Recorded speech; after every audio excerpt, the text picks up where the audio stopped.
Hi everyone, welcome once again into Full Time. I join you once again from the grotto. I don't want to be feeling shallow or anything. I don't want to wear these glasses, but the sun's just right at my eyes. So, trust me, I'm looking at you right now because we're talking about some serious stuff.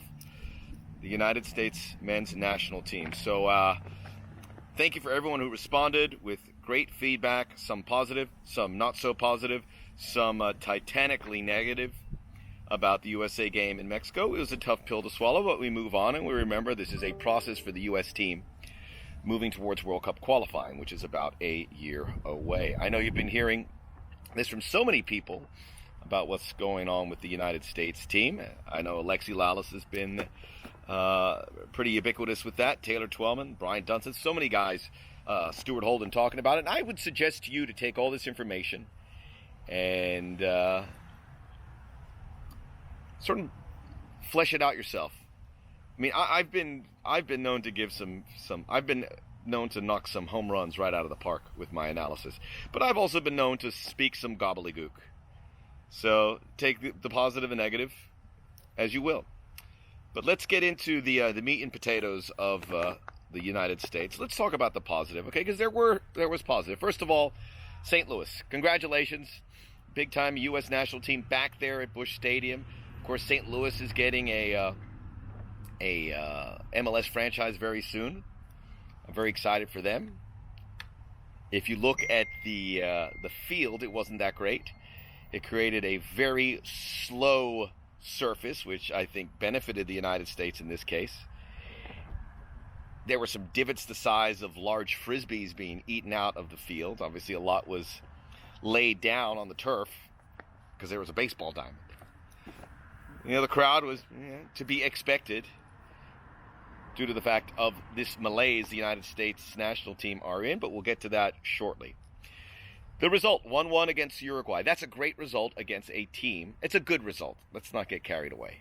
It's a good result against a team that made the quarterfinals of the last World Cup and will be a top 10 team for the better part. This is a Uruguay team that they fielded a pretty good squad.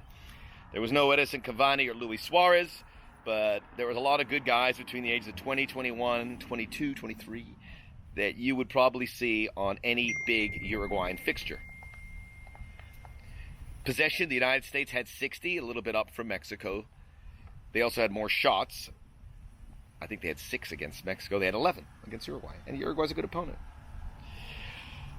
Uruguay, I'll continue on the positive stuff. Jackson Ewell looks like he belongs at the back of that U.S. midfield. I was really impressed because he wasn't very highly regarded in my book prior to this game in the last couple months where we've seen his stock begin to rise. Tyler Boyd, good. Getting in behind the Uruguayan defense. Jordan Morris scores a goal. Was it a goal you put in the time capsule for the U.S. men's national team? No. But it was a goal, and it was late in the game that was able to get a nice result and get the U.S. first goal in... they hadn't scored since July the 3rd. That's about 4 or 5 games. So that's good. That's about it, I think. Sorry. That's pretty much it. Look, this is a process the United States are going through. There is not a lot of depth or quality. They didn't have their full allotment of players. They didn't have Christian Pulisic. They didn't have the veterans of Michael Bradley and Josie Altidore that some of you out there don't want to see back in the U.S. fold, but maybe by necessity they should be.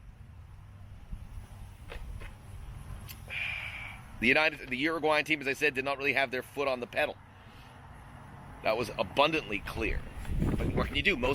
You can't really worry about that. Most friendlies are played under that forum.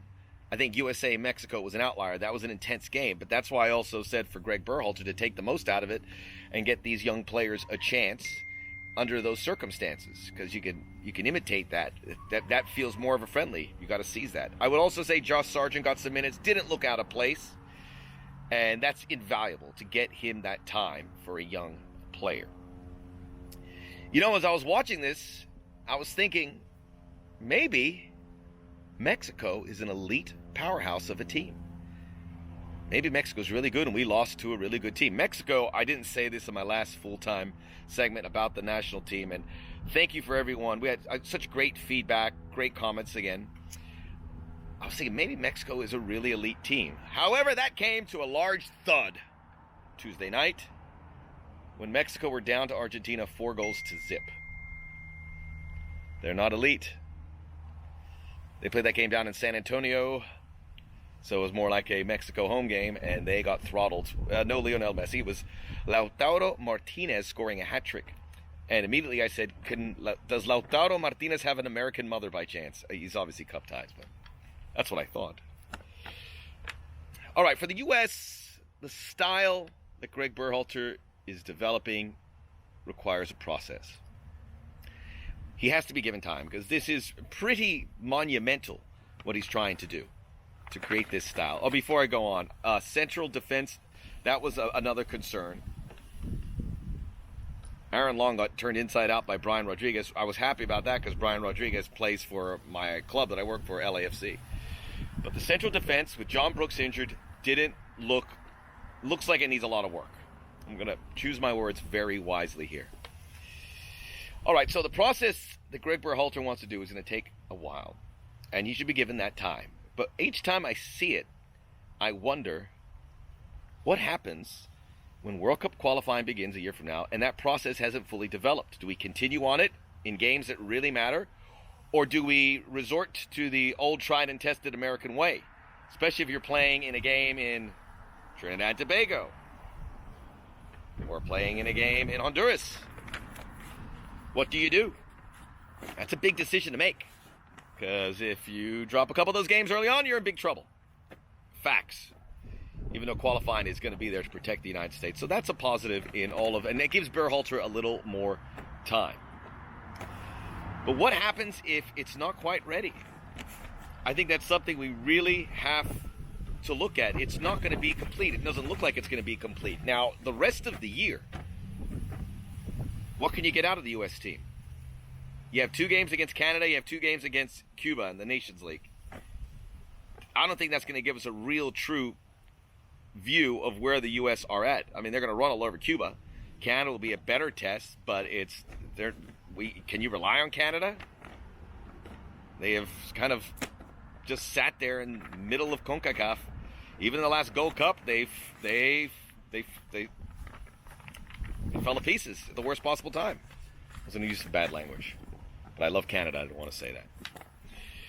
So there's a lot to absorb here, and I don't want to take too much time. All in all, it was an improvement statistically, but looking at the stadium, and look, I tweet a lot during these games.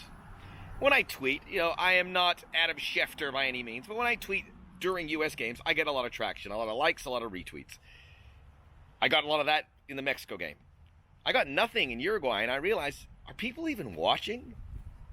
So I stopped tweeting. I even announced it. I'm not going to tweet. I don't think people are watching. And this is the malaise that we are in. And people will care less. And less money will be coming into U.S. soccer. And less people will even... who do I talk about Uruguay? Hey, did you see that Uruguay game? Nope. Did you see that Uruguay? No, I didn't. The malaise is real. And we can get out of it. But we're on the clock. And that's the part that bums me out. But I already talked about that before, so I'll leave it at that. Enjoy it, folks. Let's pull for the team. They're not perfect, but they're all ours. All right?